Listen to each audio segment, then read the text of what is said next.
नमस्कार, आप देख रहे हैं पंजाब केसरी टीवी और मैं हूं आपके साथ दिशांत कुमार। संपूर्ण हिमाचल में सबसे पहले नजर डालते हैं अब तक की हेडलाइंस पर। संसदीय क्षेत्र पहुंचे केंद्रीय मंत्री अनुराग ठाकुर। उपचुनाव में हिमाचल की चारों सीटों पर किया बीजेपी की रिकॉर्ड मतों से जीतने का दावा। पार्टी से बगावत करने वालों पर बीजेपी हुई सख्त। भाजपा प्रदेश प्रभारी अविनाश राय खन्ना ने बगावत करने वाले नेताओं पर कसा तंज, कहा निष्कासित नेताओं की नहीं होगी वापसी। हिमाचल उपचुनाव को लेकर प्रचार हुआ तेज। कांग्रेस सह प्रभारी संजय दत्त ने भाजपा पर जड़ा परिवारवाद का आरोप। उपचुनाव में किया जीत का दावा। हिमाचल प्रदेश में धान की खरीद हुई शुरू। ऊर्जा मंत्री सुखराम चौधरी ने पांवटा साहिब में बने धान खरीद केंद्र का किया शुभारंभ। किसानों को दी बधाई। देवभूमि कुल्लू में अंतर्राष्ट्रीय दशहरे पर्व की धूम। उत्सव के लिए सजा ढालपुर मैदान। राज परिवार की दादी हिडंबा देवी पहुंची रघुनाथपुर। देवी देवता कर रहे भव्य मिलन। संपूर्ण हिमाचल में अब खबरें विस्तार से। हिमाचल प्रदेश में उपचुनावों को लेकर लगातार कांग्रेस और बीजेपी अपनी जीत का दावा कर रहे हैं। इसी बीच प्रचार को लेकर लगातार नेता अपने अपने क्षेत्र में पहुंच रहे हैं, तो वहीं इसी कड़ी में अपने संसदीय क्षेत्र में पहुंचे हैं अनुराग ठाकुर, जहां पर उन्होंने बीजेपी की भारी बहुमत के साथ जीत का दावा किया है।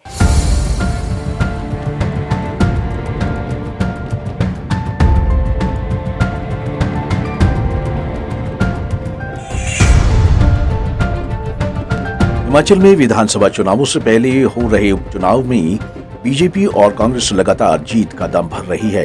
नेताओं के प्रचार तेज हो गए हैं। इस बीच अपने संसदीय क्षेत्र की कुटलैहड़ विधानसभा पहुंचे केंद्रीय सूचना और प्रसारण मंत्री अनुराग ठाकुर ने उपचुनाव में हिमाचल की चारों सीटों पर भारतीय जनता पार्टी के रिकॉर्ड मतों से जीतने का दावा किया है। अनुराग ठाकुर ने केंद्र और प्रदेश की बीजेपी सरकार के विकास कार्यों के आधार पर प्रदेश की लोकसभा सीट मंडी और 3 विधानसभा सीटों पर पार्टी की विजय पताका लहराने की बात कही। लोकसभा का उपचुनाव हो या विधानसभा के 3 उपचुनाव, चारों चुनाव रिकॉर्ड मतों से भारतीय जनता पार्टी जीतेगी। पिछले 4 वर्षों में जयराम जी के नेतृत्व में प्रदेश में हमने शानदार काम किया है और हम अपने विकास के लेकर जनता के बीच में जा रहे हैं। जो जन जन को हमने सहयोग भी दिया और हर क्षेत्र में विकास के नए आयाम स्थापित किए हैं, उन्हीं मुद्दों को लेकर जनता के बीच में हम जाएंगे। पार्टी ने कार्यकर्ताओं को टिकट दी है और कार्यकर्ता विधायक और सांसद के रूप में चुनकर आए। अनुराग ठाकुर ने अपने संसदीय क्षेत्र के कुटलैहड़ में करोड़ों के विकास योजनाओं के उद्घाटन और शिलान्यास के दौरान ये दावा किया। शुक्रवार को केंद्रीय सूचना एवं प्रसारण मंत्री अनुराग ठाकुर ने अपने संसदीय क्षेत्र की कुटलैहड़ विधानसभा में करोड़ों की विकास परियोजनाओं के शिलान्यास और उद्घाटन किए। इस दौरान उन्होंने वाटर स्पोर्ट्स केंद्र का भी जायजा लिया। केंद्रीय मंत्री अनुराग ठाकुर ने इस दौरान कृषि एवं पंचायती राज मंत्री वीरेंद्र कंवर की दिल खोलकर प्रशंसा करते हुए उनकी पीठ थपथपाई। मैं पहले तो हमारे पंचायती राज ग्रामीण विकास मंत्री आदरणीय वीरेंद्र कंवर जी को, कि जिनके प्रयासों से केंद्र सरकार से लगभग 15 करोड़ रुपए से ज़्यादा की लागत का एक ऐसा प्रोजेक्ट जिसके माध्यम से पर्यटन को भी बढ़ावा मिलेगा, पर्यावरण को भी बचाया जा सकेगा, रोजगार के अवसर उत्पन्न होंगे, स्वरोजगार के अवसर उत्पन्न होंगे और पूरे इलाके में एक नई व्यवस्था खड़ी होगी इको टूरिज्म की। और ऐसे प्रयास होंगे कि इसके माध्यम से होम स्टे की व्यवस्था हो, स्वरोजगार की व्यवस्था हो, किसी को ढाबा चलाने को मिले, किसी को घर पे ठहराने का काम मिले, किसी को स्वरोजगार के अवसर मिले और किसी को वाटर स्पोर्ट्स के अवसर भी मिले। वो सारे प्रयास यहाँ पे किए जाएंगे ताकि एक आकर्षण का केंद्र पूरे जिला ऊना में बने। गौरतलब है कि कुटलैहड़ के स्थानीय विधायक और कृषि एवं पंचायती राज मंत्री वीरेंद्र कंवर के प्रयास से प्रदेश की जयराम सरकार कुटलैहड़ में वाटर स्पोर्ट और पैराग्लाइडिंग के माध्यम से पर्यटन का एक नया केंद्र बना रही है, जो सफल ट्रायल के बाद जल्द ही आम जनता के लिए खुलने जा रहा है। केंद्रीय मंत्री अनुराग ठाकुर ने यहाँ इस प्रकार के विकास कार्यों के माध्यम से सैकड़ों लोगों को स्वरोजगार और विभिन्न प्रकार से रोजगार मिलने का दावा भी किया। पंजाब केसरी टीवी के लिए ऊना से संदीप खड़वाल की रिपोर्ट। शिमला पहुंचे भाजपा प्रदेश प्रभारी अविनाश राय खन्ना ने जहां एक और भाजपा की जीत का दावा किया, तो वहीं उन्होंने इस दौरान भाजपा के बगावत करने वाले नेताओं पर भी तंज कसा। उन्होंने कहा कि बगावत करने वाले नेताओं को फिर से पार्टी में नहीं रखा जाएगा और उनकी वापसी पार्टी में फिर से नहीं होगी।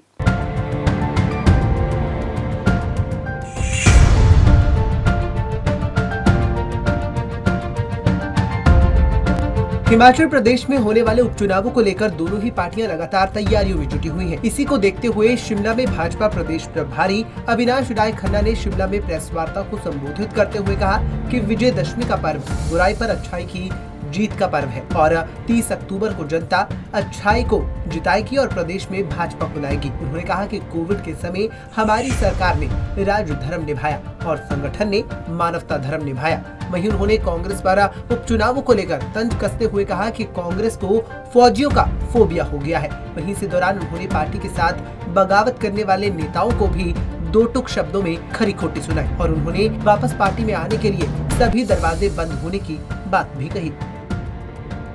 आज प्रेस कॉन्फ्रेंस में आने वाले जो बाई इलेक्शन है उसके ऊपर चर्चा हुई है। भारतीय जनता पार्टी जो हमने काम किए हैं इस राज्य में और हमारी केंद्र सरकार की उपलब्धियां हैं उसको लेकर हम लोग बाई इलेक्शन में आए हैं और इस प्रदेश का विकास नहीं रुके। इस प्रदेश में अगर कोरोना आया उसमें हम किस तरह लड़े और किस तरह जनता को हमने सहयोग दिया उसके बारे में यहाँ बातचीत हुई। मैंने डिटेल में बता दिया ना कि जो लोगों को हमने पार्टी में, पहली बात हमारे संविधान में लिखा है कि अगर कोई बंदा ओपनली प्रेस में जाता है तो उसको ऑटोमेटिकली हम निकाल सकते हैं। पार्टी के ऑफिशियल कैंडिडेट के खिलाफ चुनाव लड़ता है उसको पार्टी से निकाल सकते हैं। तो पीछे जहां ट्रेंड रहा है कि एक चुनाव में निकाला दूसरे में ले लिया, अब ऐसा नहीं। जिसको पार्टी से निकाल दिया है वो मान के चले फॉर एवर उसको हमने पार्टी से निकाल दिया। दूसरी बात कि टिकट का वेस क्या रहता है। हमारी पार्टी कैडर बेस्ड पार्टी है, परिवार की पार्टी नहीं। हम लोग एक प्रक्रिया के तहत इन टिकटों को बांटते हैं। वो क्या है, मंडल से लेकर जिला, जिला से लेकर प्रदेश, प्रदेश के बाद फिर ऊपर हमारा पार्लियामेंट बोर्ड है, इलेक्शन कमेटी है, वो निर्णय लेती है। जरूरी नहीं कि जो हमने नाम भेजा उसका ही निर्णय ले, पार्टी अपने हिसाब से भी डिसाइड करती है। और जो डिसीजन हुए हैं सारे कार्यकर्ता उन डिसीजन को लेकर लोगों के बीच में जाकर वोट मांग रहे हैं, उनको जिताने के लिए अपील कर रहे हैं और 4 की 4 सीटें हम जीतेंगे, ये मुझे पूरा विश्वास है। को ही सोचना पड़ेगा अभी क्यों वो ऐसा क्यों कर रहे हैं। हमने तो सब्सिडी दे दी, हमने सिलेंडर दे दिए। आपकी सरकार तो एक कदम और बढ़ गई, उसने जहां केंद्र की योजना में नहीं आ रहे थे उनको भी दे दिया। अब उन लोगों को सोचना चाहिए ना वो क्यों कर रहे हैं। 1000 रुपए के अकाउंट में जा रही है सब्सिडी, अब किसी सब्सिडियां जा रही है। आपको बता दें कि बीजेपी से बगावत करने वाले नेताओं पर अब बीजेपी सख्त हो गई है। वहीं पार्टी से निष्कासित किए गए नेताओं को वापस पार्टी में शामिल न करने की बात भी इस दौरान कही जा रही है। ऐसे में भाजपा प्रदेश प्रभारी अविनाश राय खन्ना ने पार्टी से बाहर जाने वाले नेताओं को पार्टी में वापस नहीं लिए जाने की बात कही है। वहीं अब देखना ये होगा कि इस बयान के बाद पार्टी से बागी नेता इस पर अपनी क्या कुछ प्रतिक्रिया देती है। पंजाब केसरी टीवी के लिए शिमला से अली की रिपोर्ट।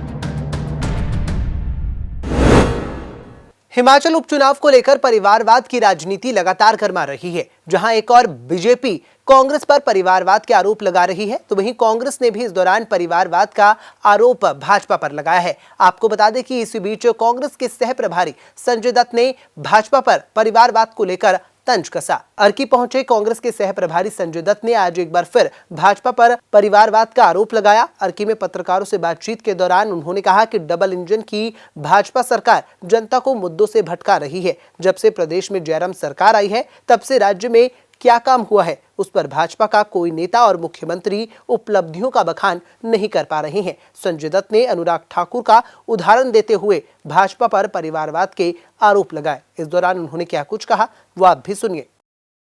उम्मीदवार महत्वपूर्ण है निश्चित रूप से, लेकिन उम्मीदवार के साथ साथ जब भी कोई बाई इलेक्शन होता है तो ये एक प्रकार से सरकार के कामकाज पे, परफॉर्मेंस पे एक रेफरेंडम होता है, एक रिपोर्ट कार्ड होता है जिसके आधार पे सरकार को वोट मांगना चाहिए और मिलना चाहिए।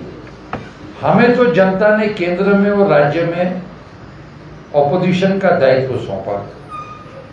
जिस रिजल्ट को सर आंखों पे रख के हमने वो काम हम कर रहे हैं। जनता के लिए हमारे नेता सोनिया जी हों, राहुल जी हों, प्रियंका जी हों, उनके नेतृत्व में हर जगह पे हमारे कांग्रेस के कार्यकर्ता इन मुद्दों पे आवाज उठा रहे हैं। लेकिन भारतीय जनता पार्टी इस विषय में कुछ नहीं कर रही। पिछली बार उन्होंने कहा कि हम परिवारवाद नहीं करते। 2 दिन पहले मंडी में मैंने पत्रकार परिषद दी, मैंने उनके 38 सांसद गिना दिए। अनुराग ठाकुर जी से शुरुआत करते वक्त 38 सांसद जो आज लोकसभा में भारतीय जनता पार्टी के गिना दिए, और मैंने उनको आईना दिखा दिया कि आप परिवारवाद नहीं करने की बात करते हैं तो ये क्या है, आपके कथनी और करनी में कितना अंतर है। और सरकार की कोई नीति नहीं है। पकोड़े बनाने की बात भारतीय जनता पार्टी के नेता करते हैं, लेकिन अब तो सरसों का तेल भी इतना महंगा हो गया है कि पकोड़े बनाना भी आसान नहीं है। तो ये सारी बातें आज निश्चित रूप से ये बात उठी है क्योंकि इसी भारतीय जनता पार्टी के सरकार ने 2014 के चुनाव में कहा था कि हम हर साल 2 करोड़ युवाओं को नौकरी देंगे। अब उस हिसाब से जो मोदी जी ने कहा था वो तो सच्चे हैं, उनकी बात अगर हम मान लें तो आज तक 14 करोड़ लोगों को नौकरियां मिल जानी चाहिए थी, जबकि आंकड़े ये बता रहे हैं कि 50 लाख लोगों की पिछले 2-3 सालों में नौकरियां गई हैं।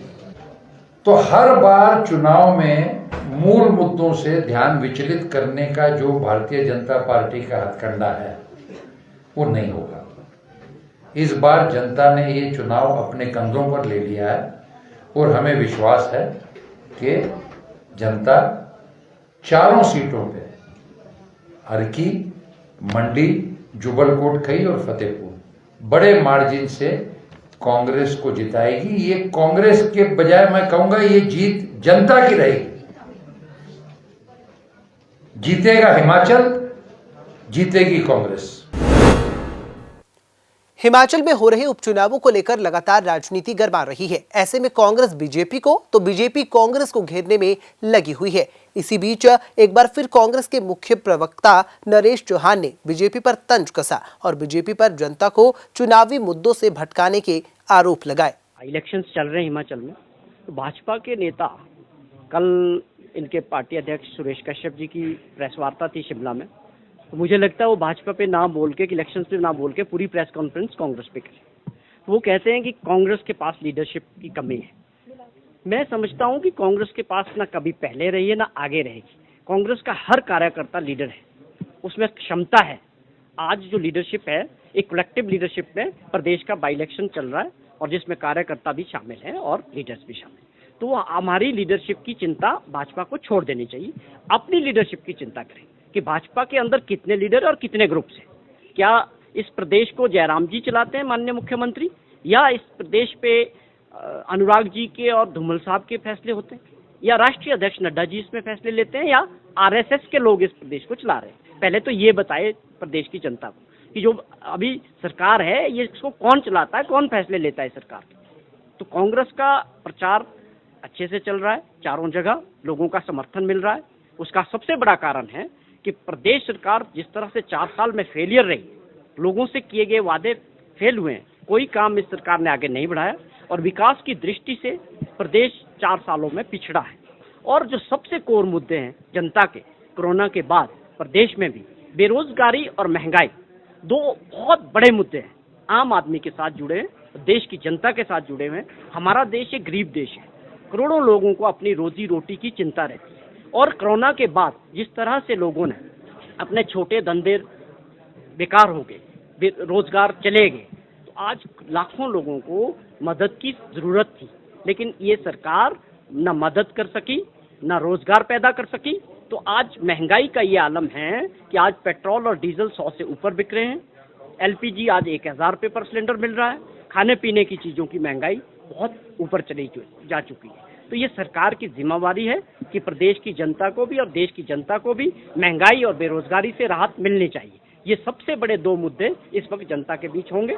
लेकिन मैं समझता हूं कि भाजपा की लीडरशिप कोर मुद्दों से हटना चाहती है, इसलिए वो ऐसे मुद्दों को उठाना चाहती है कि जो असली जवाब उनको जनता को ना देना पड़े, ना बेरोजगारी पे देना पड़े, ना महंगाई पे देना पड़े। मैं कहता हूं मुख्यमंत्री जी को कि आप बताएं, आप 4 साल का अपना पूरा व्हाइट पेपर निकालें कि कितने लोगों को रोजगार मिला है, कितने लोगों को सहायता मिली है, या महंगाई पे आपने क्या फैसले किए, या आप क्या फैसले करने वाले हैं। लेकिन ये बता नहीं सकते हैं। इसलिए सारा जो प्रयास है ये मुद्दों को भटकाने का किया जा रहा है। आखिरकार हिमाचल प्रदेश में धान की खरीद शुरू हो गई है। इसी बीच प्रदेश सरकार के ऊर्जा मंत्री सुखराम चौधरी ने सिरमौर जिला के पांवटा साहिब में बने धान खरीद केंद्र का शुभारंभ किया और क्षेत्र के किसानों को बधाई दी। आपको बता दें कि इस दौरान उन्होंने धान खरीद केंद्र पर किसानों से समर्थन मूल्य के हिसाब से धान खरीदे जाने की बात कही और उन्होंने कहा कि 48 घंटों के अंदर पेमेंट किसानों के खाते में पहुंच जाएगी। सुखराम चौधरी ने प्रदेश सरकार व कृषि मंत्रालय का भी आभार जताया। उन्होंने कहा कि हिमाचल प्रदेश में सबसे अधिक धान की पैदावार पांवटा साहिब में होती है, लेकिन फसल बेचने के लिए यहां के किसानों को दूसरे राज्य की मंडियों में धक्के खाने पड़ते थे। उन्होंने बताया कि केंद्र और प्रदेश में किसानों की हितैषी सरकार ने पांवटा साहिब सहित प्रदेश में 4 स्थानों पर धान खरीद केंद्र स्थापित कर किसानों को बड़ा तोहफा दिया है। सुखराम चौधरी ने बताया कि जल्द ही अन्य सरकारी एजेंसियों को भी फसल खरीद के लिए यहां बुलाया जाएगा। सर्वप्रथम तो मैं आज जिला सिरमौर के सभी किसान भाइयों को अपनी ओर से बधाई देना चाहता हूं कि आज पहली बार एफसीआई के माध्यम से हिमाचल प्रदेश में धान की बिक्री शुरू हो रही है। क्योंकि इससे पहले हमें अपना धान लेकर खिदराबाद जाना पड़ता था, बिलासपुर जाना पड़ता था, बहुत सी दिक्कतों का सामना करना पड़ता था किसानों को। कई बार बिचौलियों के माध्यम से दाम भी उचित नहीं मिलते थे। अब हम अपना हिमाचल प्रदेश का धान हिमाचल प्रदेश में परचेज करेंगे एफसीआई के माध्यम से, और फ्यूचर में अन्य एजेंसियों को भी यहाँ इनवाइट करेंगे। विशेष रूप से जो सरकारी एजेंसीज हैं, चाहे वो सिविल सप्लाई कॉरपोरेशन है, चाहे हिमफेड है, उनके माध्यम से भी ये चीज़ें परचेज हों ताकि किसानों को कोई दिक्कत ना हो, किसानों को उसका उचित दाम मिल सके। तो साहब, और किस तरह की सुविधाओं का सीजन आप जिक्र कर रहे थे भाषण में, कुछ और जगह भी स्टोर खोले जाएंगे? देखिए, काला में बहुत हम प्रयास कर रहे हैं। डॉक्टर राजीव बिंदल जी का विशेष आग्रह है उसके लिए, वो अपने आप बहुत उसमें लगे हैं। काला में एफसीआई का स्टोर भी है, वहाँ पर भी धान की परचेजिंग हो। क्योंकि पहली बार ये पांवटा में शुरू हुआ है, थोड़ा सा लेट हो गया 10-15 दिन। जो क्यारदा में हमारा वहाँ पर सेंटर है, मैं निवेदन कर रहा हूँ कम से कम इस बार वहाँ पर भी ये परचेजिंग शुरू हो। उसके लिए भी मैंने उनसे आग्रह किया है। सवेरे मेरी उनसे बातचीत हुई, उन्होंने कहा कि शाम को 6 बजे हमारी वीसी है, उसमें हम क्योंकि उच्च अधिकारियों से परमिशन लेनी पड़ती है, परमिशन में किसके जो है उसमें अधिकार क्षेत्र में खोलने के लिए, अगर वो अनुमति मिल गई तो हम क्यारदा में और काला में तो सुनिश्चित रूप से हम एफसीआई की परचेजिंग शुरू करेंगे। मक्की के लिए किस तरह की व्यवस्था संभव है? देखिए, जहाँ तक मक्की की बात है, मक्की में भी हम एफसीआई के माध्यम से चाहते हैं परचेजिंग हो, और जो निचला क्षेत्र है हिमाचल का, अपर क्षेत्र, वहाँ मक्की बहुत ज़्यादा पैदा होती है। उसका भी पिछले दिनों ये चर्चा हुई है, इसके ऊपर भी, इसका भी मार्केट रेट मिलना चाहिए। और ये निचले क्षेत्र के लोगों की बहुत पुरजोर मांग है, और मुझे आशा है ये भी हम एफसीआई के माध्यम से शुरू करेंगे। नेक्स्ट ईयर हम शुरू कर देंगे इसको, मैं आपको विश्वास दिलाना चाहता हूँ। आदरणीय देखिए, जहाँ तक अदरक की बात है, अदरक में भी अदरक का समर्थन मूल्य सरकार ने दिया, परंतु आपको पता है कि समर्थन मूल्य किस रेट पे मिलता है।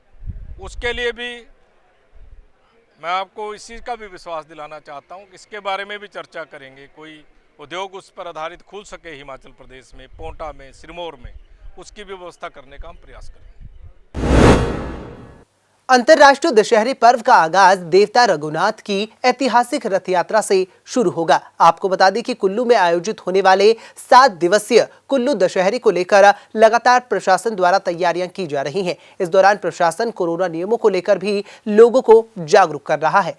जिला कुल्लू के मुख्यालय ढालपुर में अंतर्राष्ट्रीय दशहरा उत्सव भगवान रघुनाथ की रथ यात्रा के साथ शुरू हो जाएगा। तो वहीं दशहरा उत्सव में महत्वपूर्ण भूमिका निभाने वाली देवी हिडम्बा भी अपने हरियारों के साथ रघुनाथपुर पहुंच चुकी है, जहां पर राज परिवार के सदस्यों ने देवी का भव्य स्वागत किया। वहीं कुल्लू राजवंश की दादी माँ व घाटी की आराध्य देवी माता हिडम्बा के कुल्लू पहुंचते ही विश्व के सबसे बड़े देव महाकुंभ और सबसे अद्भुत अलौकिक और अनूठे कुल्लू दशहरे का आगाज हो गया है। आपको बता दें कि इस कुल्लू दशहरे में 200 से अधिक देवी देवता शिरकत करेंगे। मान्यता के अनुसार कुल्लू के राजाओं को माता हिडम्बा ने राजपाट दिया था और उसी समय से देवी हिडम्बा को रूपी राजघराने की दादी माँ की संज्ञा मिली है। आज भी यहाँ पर जब तक दादी माँ राजमहल में प्रवेश नहीं करती हैं, तब तक दशहरे पर्व की शुरुआत नहीं होती है। शुक्रवार को रघुनाथपुर से रघुनाथ जी के सेवक माता हिडम्बा को लेने रामशिला हनुमान मंदिर पहुँचे, जहाँ से कुल्लवी वाद्य यंत्रों की थाप के साथ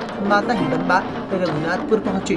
देव वाद्य यंत्रों के बीच व पूजा अर्चना के बाद माता हिडम्बा के गुरु ने दशहरे के दौरान सब कुछ ठीक रहने की बात कही। माता हिडम्बा सहित घाटी के दर्जनों देवी देवताओं ने रघुनाथपुर में दस्तक दी और रघुनाथ जी की शोभा यात्रा में भाग लेने के लिए प्रस्थान किया।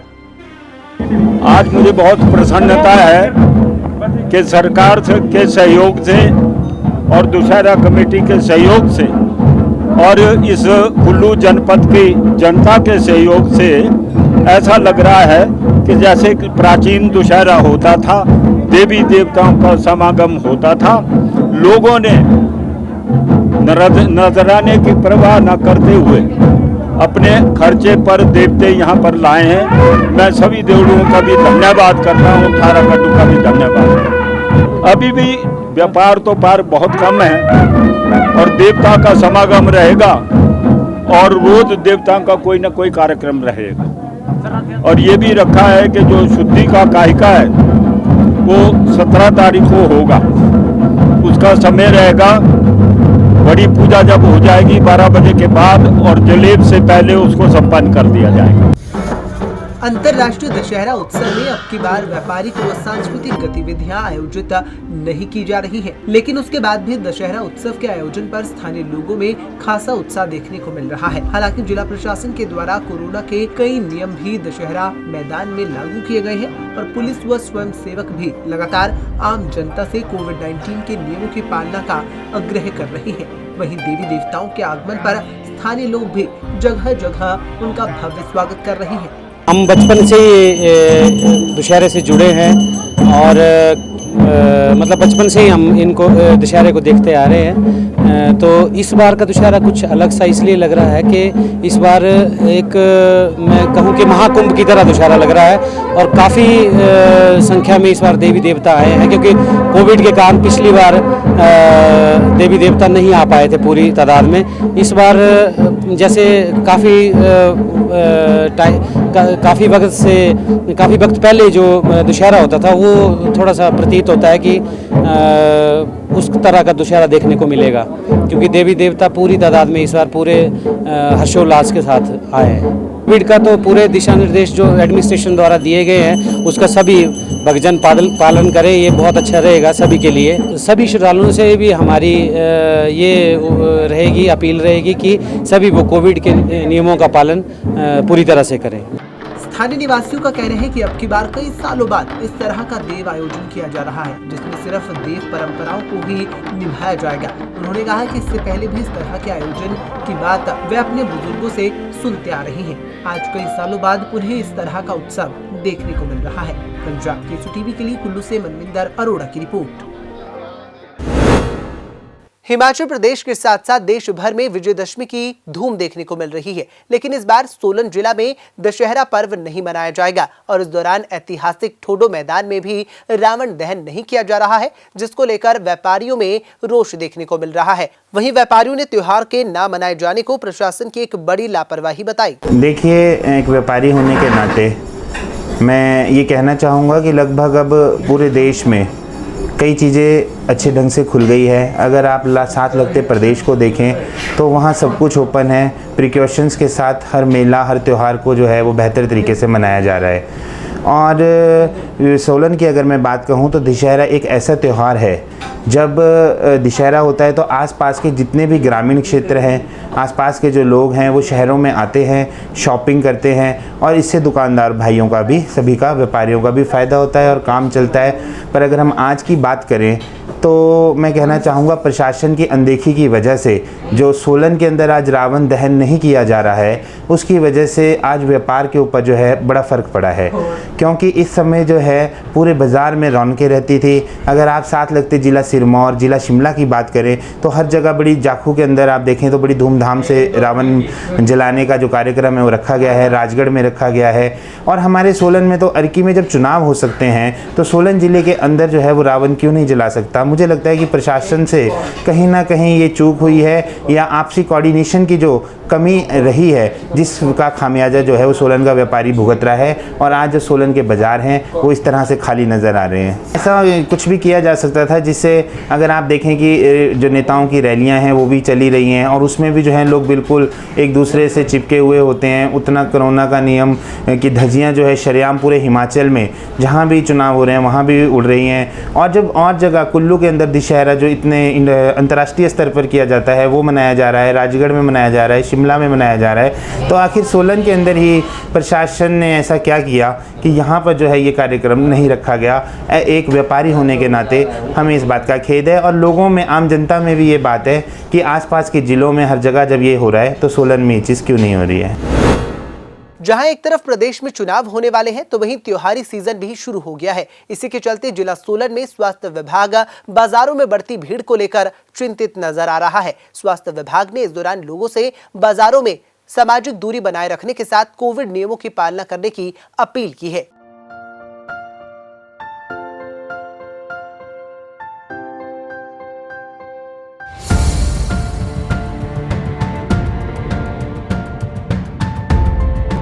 एक तरफ प्रदेश में चुनाव है तो दूसरी तरफ त्योहारी सीजन भी शुरू हो चुका है। बाजारों में बढ़ती भीड़ स्वास्थ्य विभाग के लिए चिंता का विषय बनती जा रही है। जहां एक और लोग त्योहारी सीजन को धूमधाम से मना रहे हैं, वहीं दूसरी ओर स्वास्थ्य विभाग कोरोना की तीसरी लहर को लेकर संभावना जता रही है। जिला सोलन में भी स्वास्थ्य विभाग लगातार लोगों से कोरोना नियमों की पालना करने और वैक्सीनेशन करवाने के लिए लोगों को जागरूक कर रहा है। वहीं सीएमओ सोलन डॉक्टर राजन उत्पल ने कहा कि सोलन की जनता कोरोना वायरस को हल्के में न ले। उन्होंने कहा कि अभी कोरोना की तीसरी लहर आनी बाकी है, जिसको लेकर लगातार लोगों से सावधानी बरतने की अपील की जा रही है। उन्होंने कहा कि रोजाना जिला में 4 से 5 कोरोना वायरस के मामले सामने आ रहे हैं। सीएम ने कहा कि त्योहारी सीजन है, ऐसे में लोग बाजारों में निकल रहे हैं, लेकिन देखा जा रहा है कि लोग बिना मास्क और बिना सोशल डिस्टेंसिंग के बाजारों में घूम रहे हैं, जो कि सरासर गलत है। को जो सोलन ज़िला के वासी हैं उनको, उनका मेरे साथ यही रहेगा कि वो इसको अभी आराम से मत लें, सतर्क पूरा का पूरा बरतें। केसेस अभी बेशक हमारे रोज़ के 3, 4, 5 की रेंज में आ रहे हैं, पर ये त्योहारों का सीज़न चल रहा है।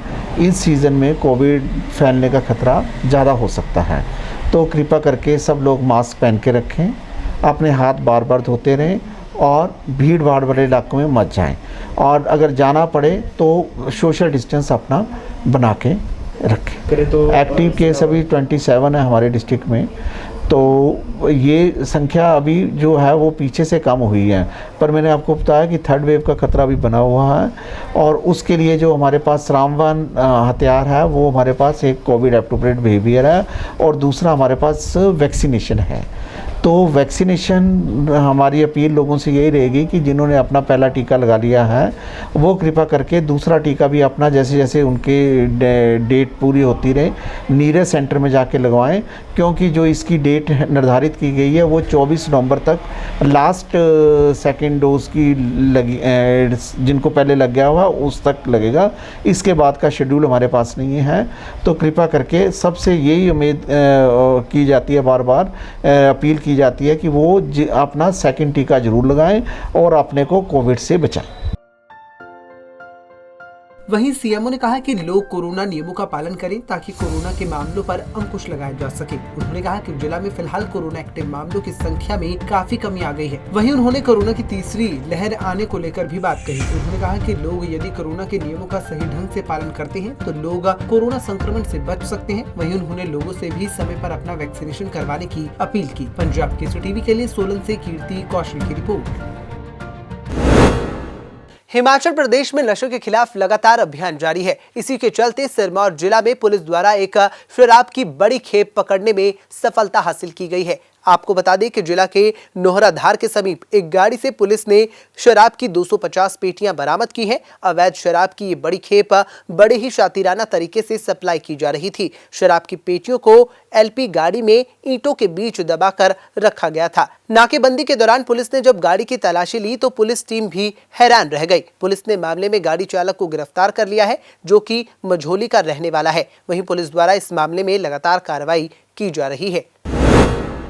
सिरमौर जिला बैडमिंटन एसोसिएशन द्वारा जिला मुख्यालय नाहन में जिला स्तरीय बैडमिंटन प्रतियोगिता का आयोजन किया गया। इस दौरान डीसी ने पहुंचकर इस कार्यक्रम का शुभारंभ किया, जहां पर जिला स्तर से कई खिलाड़ियों ने हिस्सा लिया। सिरमौर जिला बैडमिंटन एसोसिएशन द्वारा जिला मुख्यालय नाहन में जिला स्तरीय बैडमिंटन चैंपियनशिप का आयोजन किया जा रहा है। 2 दिवसीय चैंपियनशिप का शुभारंभ डीसी सिरमौर राजकुमार गौतम द्वारा किया गया। इस चैंपियनशिप में 4 अलग-अलग वर्गों के खिलाड़ियों ने हिस्सा लिया। वहीं मीडिया से बात करते हुए डीसी सिरमौर राजकुमार गौतम ने अभिभावकों से अपील की वे अपने बच्चों को खेलों में भागीदारी सुनिश्चित करने के लिए प्रोत्साहित करें, ताकि बच्चे नशे जैसी बुराइयों से दूर हो सकें। वहीं उन्होंने ये भी कहा कि फिट रहने के लिए खेलकूद सबसे बेहतरीन जरिया है।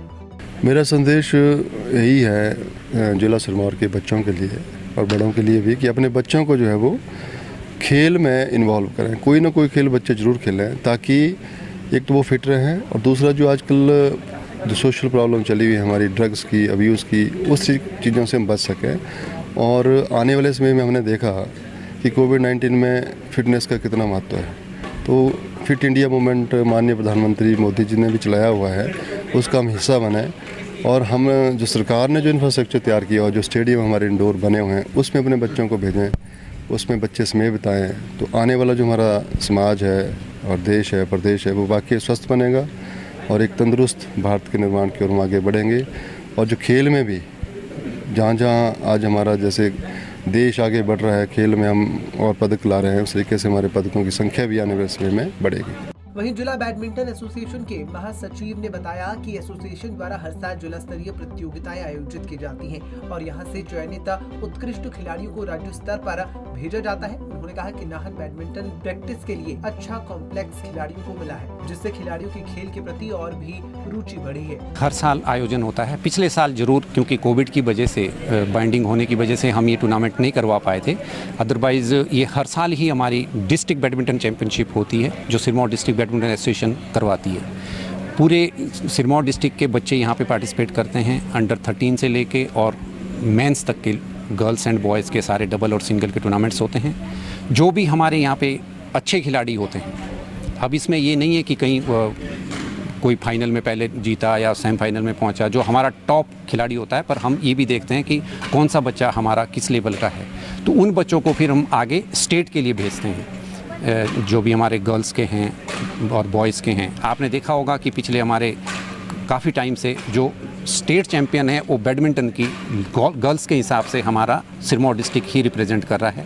पहले आरजू ठाकुर होती थी, उसके बाद आजकल तेजस्विनी हमारी जो है वो अभी तक हमारे स्टेट में चैंपियन रही है। क्यों नहीं, जब आप इंफ्रास्ट्रक्चर प्रोवाइड करेंगे तो ऑब्वियसली जो हमारा खेलने का स्तर है वो भी इम्प्रूव होगा। अब हमारे पास, अब आप देख लो, जैसे रमेश ठाकुर जी जो अभी हमारे वाइस प्रेसिडेंट स्टेट में हैं, इन्होंने देखा था कि पहले किस प्रकार की परिस्थितियां होती थी, हमारे को खेलने के लिए हमारे पास कुछ नहीं होता था, लेकिन फिर भी सिरमौर ने हमेशा ही नेशनल तक के लिए अपने खिलाड़ी यहाँ पे दिए हैं। आप देख लो, ददाऊ से हमारी आरजू ठाकुर वगैरह होती थी, लक्ष्य था, उन्होंने बहुत अच्छी तरीके से हमारे उसको स्टेट का नाम रोशन करवाया है और इवन डिस्ट्रिक्ट का नाम भी उसके हिसाब से। इस चैंपियनशिप में भाग लेने पहुंचे खिलाड़ियों ने कहा कि कोविड-19 के कारण वे लंबे समय से घरों में कैद थे, लेकिन काफी लंबे समय के बाद इस तरह की चैंपियनशिप का आयोजन किया जा रहा है, जिससे वे बेहद खुश हैं। मेरे को बहुत ज़्यादा अच्छा लग रहा है क्योंकि ये चैंपियनशिप अब फाइनली हो गई है, क्योंकि पीछे कोविड की वजह से हो नहीं पा रहा था कुछ भी, अब सारी प्रिकॉशंस वगैरह लेके सब हो रहा है, बहुत अच्छा लग रहा है। Long time we are here to play and we feel very comfortable now. Like earlier, last year we were very born in rooms and all. So now we can focus on our fitness and we can play now. और काफ़ी time बाद यहाँ पर badminton tournament दोबारा से start हो रहा है और इस बात से बहुत अच्छा लग रहा है कि कोविड के बाद दोबारा से बैडमिंटन टूर्नामेंट स्टार्ट हुए। और आपको बता दें कि सिरमौर जिला में बैडमिंटन एसोसिएशन द्वारा जिला मुख्यालय नाहन में ये जिला स्तरीय बैडमिंटन चैंपियनशिप का आयोजन किया गया है, जो कि 2 दिवसीय होने वाला है। इसका शुभारंभ डीसी सिरमौर द्वारा किया गया। वहीं आपको बता दें कि इस प्रतियोगिता में उत्कृष्ट खिलाड़ी को राज्य स्तर पर होने वाली प्रतियोगिताओं में भेजा जाएगा। पंजाब केसरी टीवी के लिए नाहन से विनीता शर्मा की रिपोर्ट। संपूर्ण हिमाचल में फिलहाल इतना ही। मुझे दीजिए इजाजत और देखते रहिए पंजाब केसरी टीवी। नमस्कार।